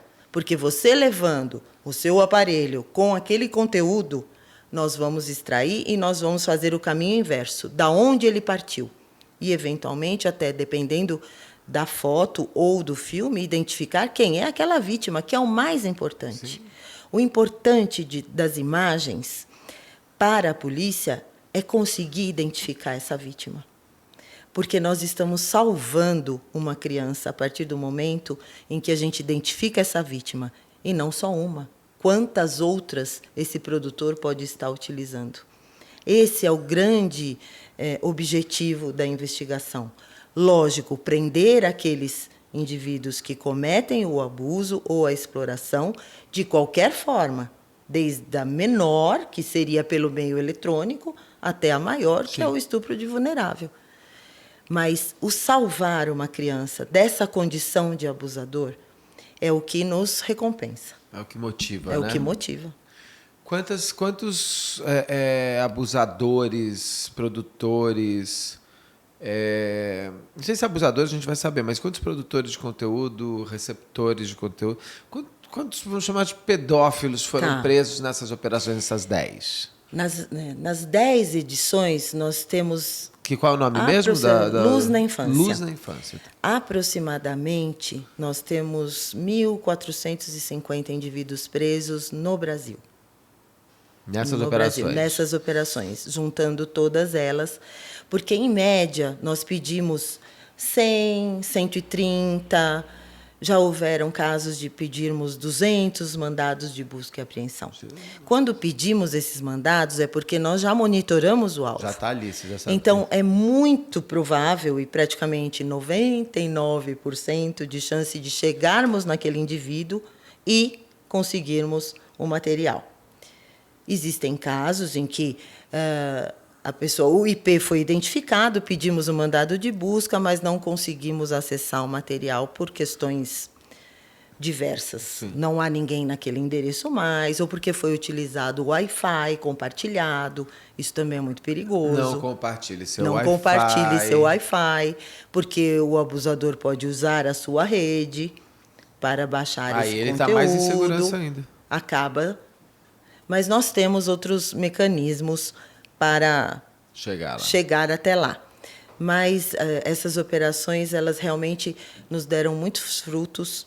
Nós tivemos casos de mandados de busca serem cumpridos em estados como, por exemplo, Manaus ou Amazonas, que os delegados tiveram que cumprir e chegar até o local de balsa, de barco, ou só de helicóptero. Para você ver que... Para ver que não há fronteira. E nem não há dificuldade, social, não há classe social. Lembrem-se sempre, o pedófilo não tem um perfil delimitado. Definido. Pode ser qualquer idade, pode ser homem, pode ser mulher, pode ser qualquer classe social. E ele nunca vai demonstrar aqueles que o cercam.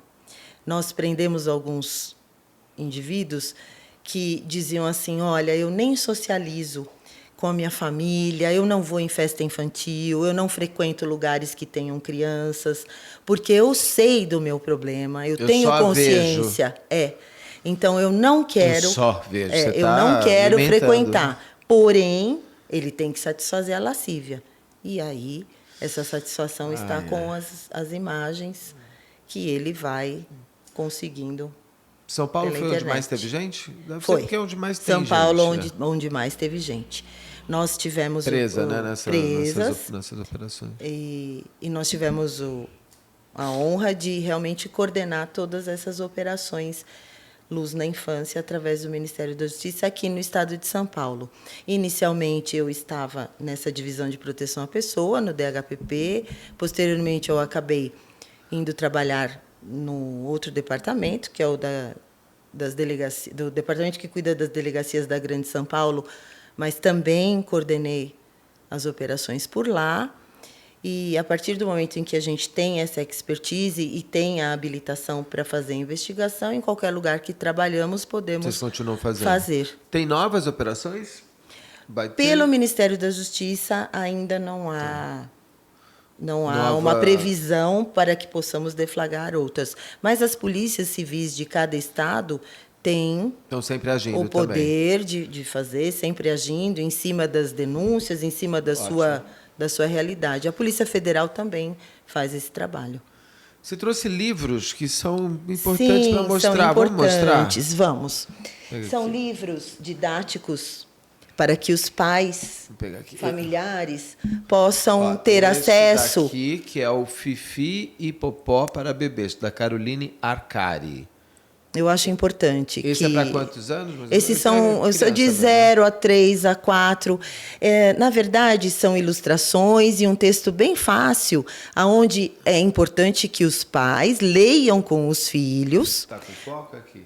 Para que os filhos entendam que eles não podem ser tocados, que o corpo deles é um lugar sagrado, que cada um tem as suas diferenças. De uma forma lúdica. Lúdica, carinhosa. Que tem, inclusive, a criança com deficiência. Com deficiência. E aí, é porque qualquer criança é criança. Pode ser vítima. Alvo. Também é da Caroline Arcari. Isso. Arcari, com a ilustração Pipo da Isabela e Fifi. Santos. É uma literatura excelente. Esse é também indicado para crianças... Esse já para criança maior, de 6, 8, 10 anos.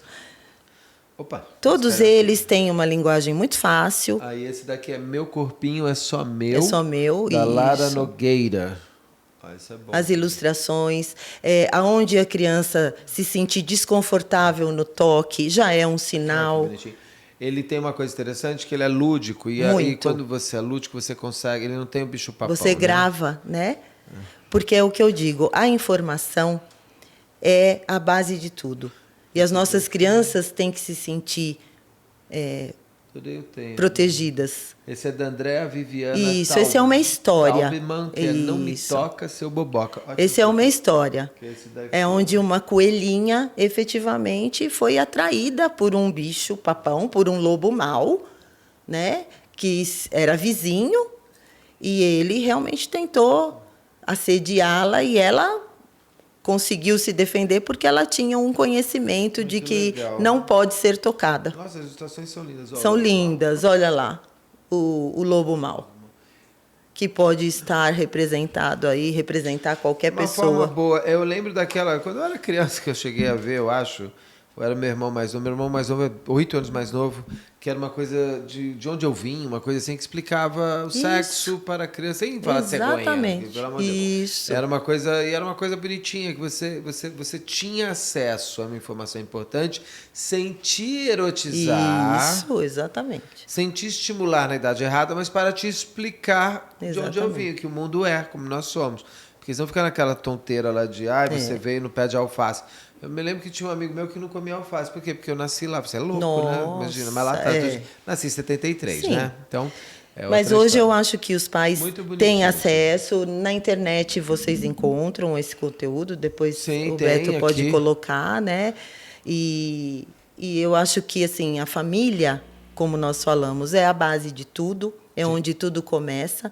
A informação, ainda que numa idade de uma criança pequena, é a base de tudo. E para esses casos em que nós queremos coibir esse abuso e a exploração sexual infantil, a criança tem que estar informada, ela tem que ter conhecimento. Quando ela tem conhecimento, ela se defende. Sim. Ela grita, ela conta, ela denuncia, não importa a idade. Quando você sabe o que você pode falar, é porque você tem, inclusive, confiança no seu pai, na sua mãe, nos seus irmãos, e você está informado de que aquilo não é... porque o abusador, ele tem uma coisa, não é assim mesmo. Ele normaliza para uma criança que não sabe que não pode, porque eu não sei, como é que eu vou saber? E normalizar para a criança, não o ato sexual, mas que você precisa ser preservado do lobo mau, é essa coisa que tem que ser normal na sua vida. Exatamente. Então, acho que esses livros são muito importantes, que bom que você os trouxe. São importantes, também. Eu trouxe, as pessoas que me perguntam, eu acabo indicando. Ótimo, não, vou botar vou procurar, eu vou pôr o link no descritivo do canal para as pessoas poderem comprar. O que é importante, pai, mãe, vó, tia, toda essa rede de proteção, Leia junto com a sua criança. Assim, não dá para a criança... Não adianta dar para a aí. criança. Não, leia junto. Sim. Interaja. Olha assim, aqui, veja o que ela pensa, veja o que ela fala. Rick vai falar, o que é pipi aqui? Isso, O pó, isso aqui. Tem algum desses, tem até lugar para a criança desenhar. Ótimo. Tem lugares para a criança colorir. E eu acho que junto. essa é uma literatura importantíssima. É em casa que a gente aprende, mas o problema é quando dentro de casa que tem o problema também. Sim. Então, aí fica nessa história de... Como, por exemplo, essa moça que você contou, que aos 25 anos ela conseguiu se libertar do inferno, da sombra da vida dela, mas que bom que conseguiu. Mas aí, aqueles que estão ao redor e observam... Exatamente. E observam algum comportamento diferente dessa criança, que pode estar sendo vítima dentro de casa, é que tem que voltar os olhos efetivamente ali para todo um contexto e denunciar. Mas e se a denúncia realmente a gente estiver imaginando coisas? Não importa, vamos apurar. Ninguém está categoricamente dizendo que houve ou não. Mas se há indícios, vamos apurar. E a polícia existe para isso, para que a gente possa apurar. E eu acho que esse assunto falado nesse mês agora de maio é extremamente importante. Né? Deixar consignado que esse mês de maio é chamado Maio Laranja. Ele foi criado institucionalmente em todo o território nacional, até por conta de um crime que aconteceu há 50 anos atrás, da Araceli, que foi uma menina de 8 anos morta no Espírito Santo. Foi encontrada com sinais de abuso sexual, tortura, e, passado alguns anos, os 3 indivíduos suspeitos foram absolvidos desse crime. Tem até nome de avenida, praça, dos abusadores também, e tem uma praça da Araceli. Da Araceli. Tem aqui no canal, viu, gente? Esse caso eu fiz com o Carlos, tá até na home do canal por conta do mês laranja. Aliás, tem que mudar a minha... Talvez vocês vendo hoje, já fiz. Mas vou mudar a capa, a cor da capa. Eu sempre mudo a cor da capa, vou pôr laranja, tinha esquecido. Nós estamos fazendo... Que é dia 18 de maio, dia 18 né? de maio, dia da consciência da criança da consciência, né? Do abuso. Do abuso, para que a gente possa coibir, para que a gente conscientize. Existem várias ações pelo país, as polícias civis todas fazem essas ações, as delegacias de defesa da mulher, porque geralmente são essas delegacias a porta de entrada das denúncias, né? Por serem crianças e adolescentes, as vítimas. Então, fazemos várias ações, até mesmo em abrigos, a gente costuma ir e explicar de forma didática até os limites do corpo de cada criança, dependendo da faixa etária. E é um mês emblemático, porém, eu acredito que o tema não tem mês. Sim. O tema tem que ser todos os dias. E todo dia, dentro de casa, pai e mãe tem que lembrar que não é coleguinha nem amiguinho, é pai e mãe. Isso. Estou errado, doutora? Não está. Você tem que olhar. Porque às vezes eu já vi muito isso, né? Toma, fica brincando aqui. A pessoa nem vê com o que o filho está mexendo. Isso. Nós falamos muito sobre privacidade. Até babá eletrônica já foi hackeada por abusador. E a gente tem que, né, quando se fala em privacidade, em se tratando de criança e adolescente, isso não existe. Tem individualidade, você tem que respeitar o indivíduo. Se o adolescente vai para o banheiro, não ficar batendo na porta sem Exatamente. Agora, a privacidade... O sexo e o corpo dele faz parte da vida. Isso. Respeite as pessoas na sua descoberta e não intimide. Agora, com esse... Não, o cara, que nem a gente falou outra vez. Timer, ele está lá no quarto, está ótimo. Isso, não. Eu acho que você tem que saber o que ele acessa, com quem ele fala. E para que você saiba, você tem que monitorar, você tem que estar próxima, você tem que ganhar a confiança e tem que informar. Limitar tempo. Limitar acesso. Tudo isso é uma construção. Mas tudo isso vai fazer com que essa criança e esse adolescente não seja alvo de predadores, como a gente chama. Sim. Principalmente nessas conversas, nessas aproximações, em que eles não sabem com quem eles estão falando. Olha o videogame aí, olha umas coisas. E quem tem criança pequena, veja esses livros até para saber como falar com o seu filho. Isso, exatamente. Facilita. Quem tem filho adolescente, assista séries tipo Euforia para ver o que acontece, que está da HBO. Acho que a gente precisa entender. Eu acho que pai e mãe precisam entender que ele tem uma função, os dois têm uma função muito importante para a vida que vai ter. Isso, é a formação de caráter, de confiança, são os limites, tudo, são delinear bem o que é certo e o que é errado e fazer com que essa criança e o adolescente entenda o que é crime e o que não é, o que pode e o que não pode. Existe um preconceito em abordar essas questões e crime parece que é só aquilo que é muito latente, é o ladrão, é aquele que mata o outro, mas existem tantas nuances e crimes como o abuso sexual infantil nesse ambiente virtual, né, nessa propagação de imagens, é tão pernicioso quanto algo feito fisicamente. Claro. Porque nós vivemos num mundo virtual. Hoje em dia, as crianças são expostas virtualmente. Esse bullying, esse cyberbullying que acontece é diferente daquele bullying que havia somente na escola. O bullying é o dia inteiro. Hoje, 24 horas o cyberbullying expõe mundialmente. Isso é causa de suicídio. Isso é e teve muito aquela grave. menina de 12 anos, que eu não entendi, ela saiu do Rio de Janeiro, num Uber, para o Maranhão, que o cara mandou, o cara de 22 anos, a menina de 12, uma coisa assim, ficou... Uma coisa que eu olhei e falei assim, mas parece... Mas como? Parece pode? filme ruim, parece roteiro ruim. Exatamente. E acontece.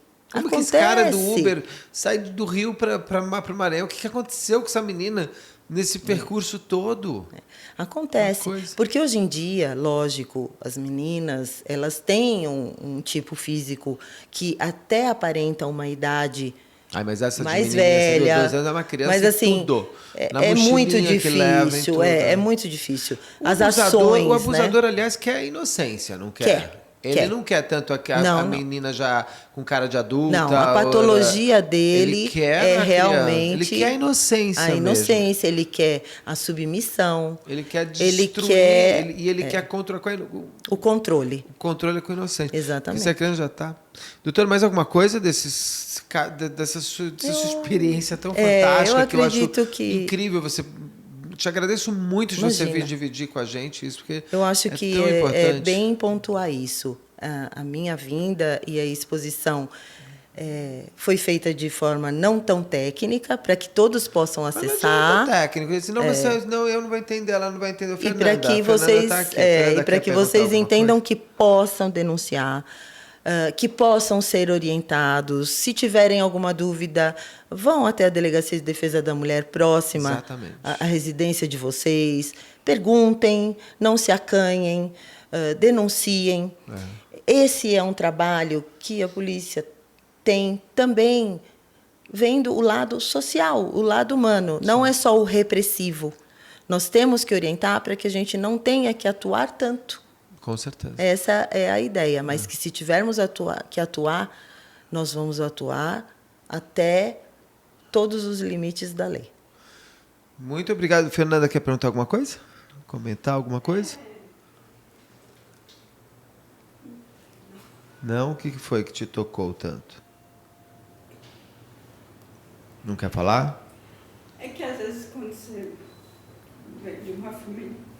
Você vem de uma família desestruturada, às vezes um toque você acha que é um carinho, quando você é muito pequeno. Isso mesmo. Nossa, você acha que é carinho. É verdade. Uau, Fernanda, você falou uma coisa que eu nunca tinha me atinado. Porque é a falta. Não sei se vocês entenderam, a Fernanda está aqui, ela está contando que ela vem de uma família desestruturada e que numa família... É isso, não é? Você vê, e que numa família, quando você não tem carinho... Qualquer toque externo você acha que é um carinho. E daí não é, às vezes. Que nem... Tipo, você acordar sendo tocada, aí você acha que é tipo um carinho. Um carinho. Só que quando você vai crescendo... Você vê que aquele carinho não é o normal. Desculpa se eu posso perguntar. Como eu estou gravando, se não quiser, daí eu corto. Isso aconteceu com você? Sim. Aí, essa pessoa... Eu vivia, tipo, na casa dos outros, né? Uhum. E quando eu tinha uns 13 anos, essa pessoa tentou consumar. Só que aí eu já meio que sabia. Você já né? tinha a consciência por conta da sua idade. Um anjo da guarda, sei lá, eu consegui isso na cama, meus irmãos. E o abusador? E ele pegou uma faca, pôs no meu pescoço e falou, se você fizer alguma coisa, eu mato você e seus irmãos. Aí você tá dormindo, você tá sem reação. Aí eu senti a faca que no meu pé, quando eu chutei a faca, no que eu chutei a faca, aí eu comecei a gritar e aí todo mundo acordou. Só que por ser uma família disfuncional, não foi nada. Ninguém fez nada. Você conviveu com esse abusador muitos anos? Sim. Sim. Mas depois ele não Ele tentou. era irmão do meu padrasto. Aí tem algumas suspeitas que aí fica, não sei se a gente bloqueia, mas essa parte até os 7 anos eu achava que era tipo... Normal.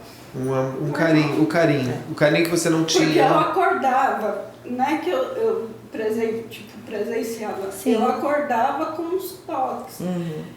E aí quando eu acordava, a pessoa fazia assim e saía. E se distanciava. Aí eu achava que era tipo carinho mesmo. Na verdade, ele aproveitava Quando o a momento. gente não conhece o carinho, e aí todo mundo quer carinho. Quer carinho. E é natural a criança Pedir isso. Bernardo Boldrini pedia isso o tempo dúvida, inteiro pro sem pai. dúvida, é natural.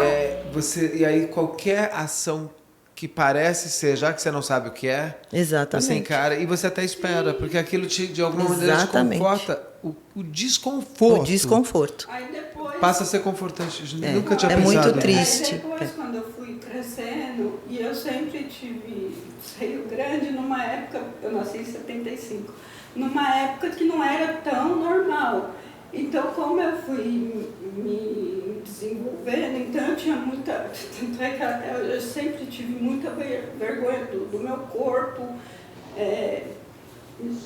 Blusinha de alcinha nunca. Eu fui usar depois dos 25 anos, já que, tipo, é que nem vocês falam, eles colocam como se nós... A culpa é sua. Quem mandou ter esse exatamente. peito Você grande? se sentia culpada de chamar Tá, a também atenção com esse peito fisicamente. grande, você fica chamando a atenção. Isso. Biquíni também, só depois dos 25 anos. Porque eu acho que isso daí me levou um trauma Sem dúvida. que eu tinha...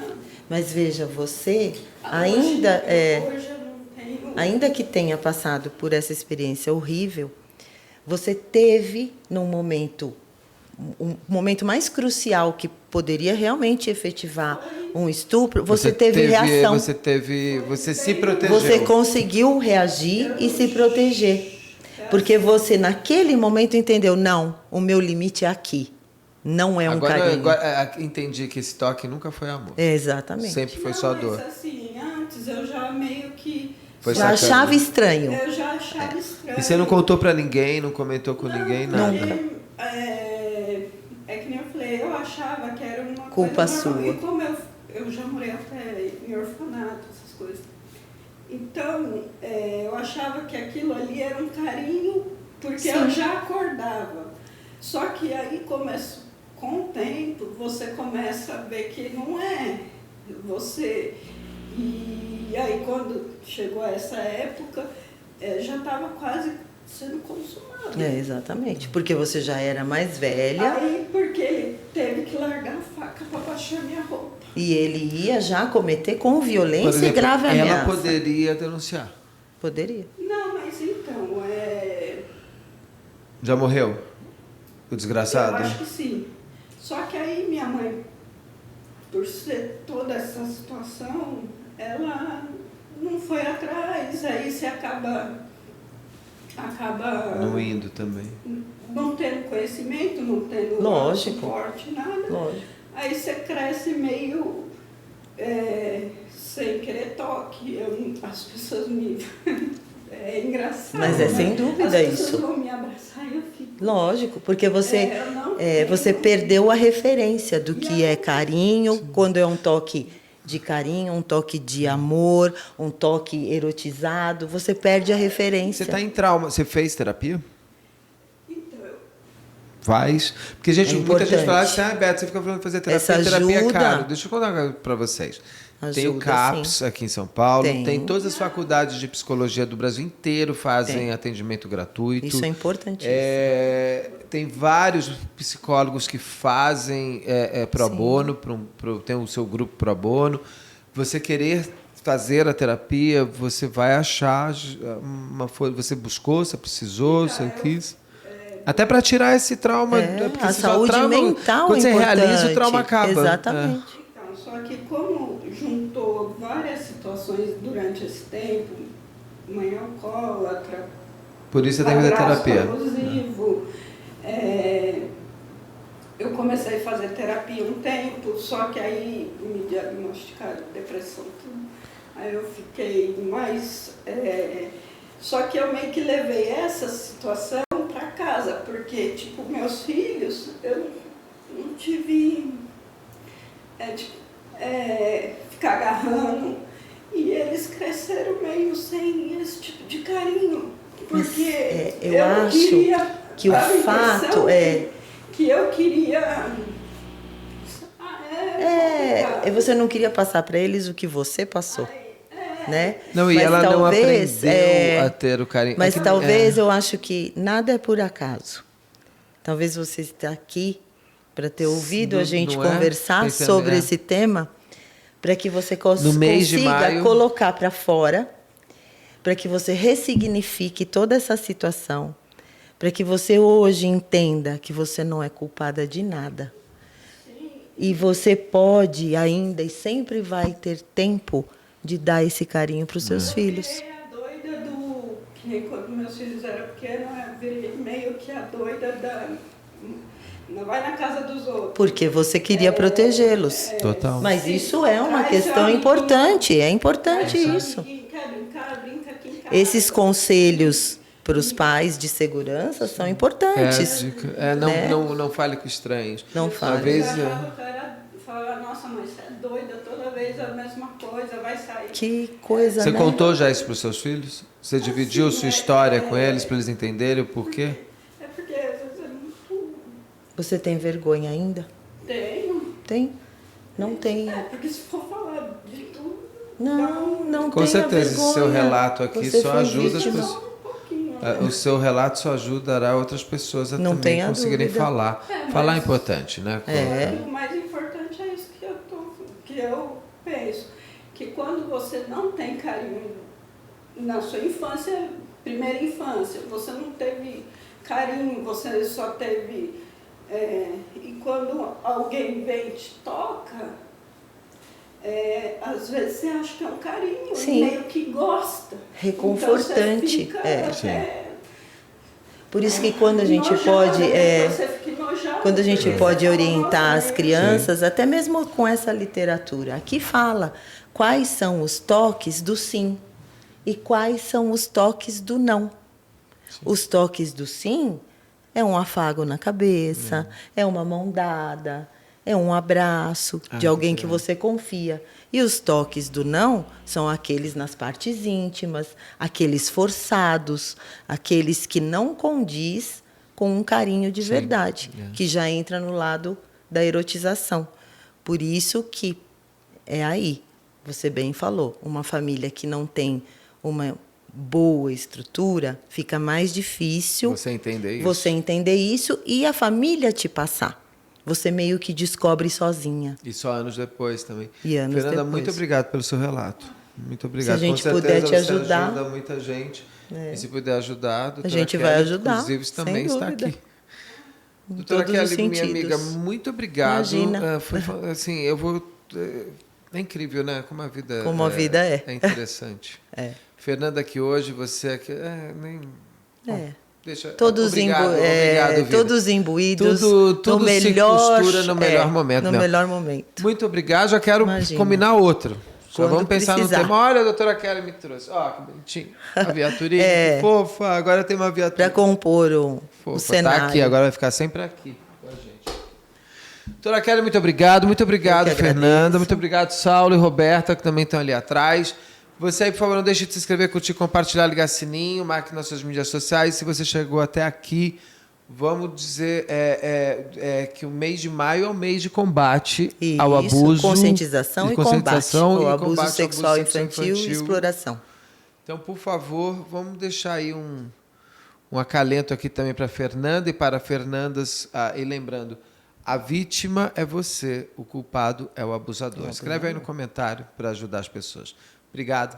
E até a próxima, hein, doutora Kelly? Eu agradeço. Seja até logo. A próxima. Amém. Obrigado.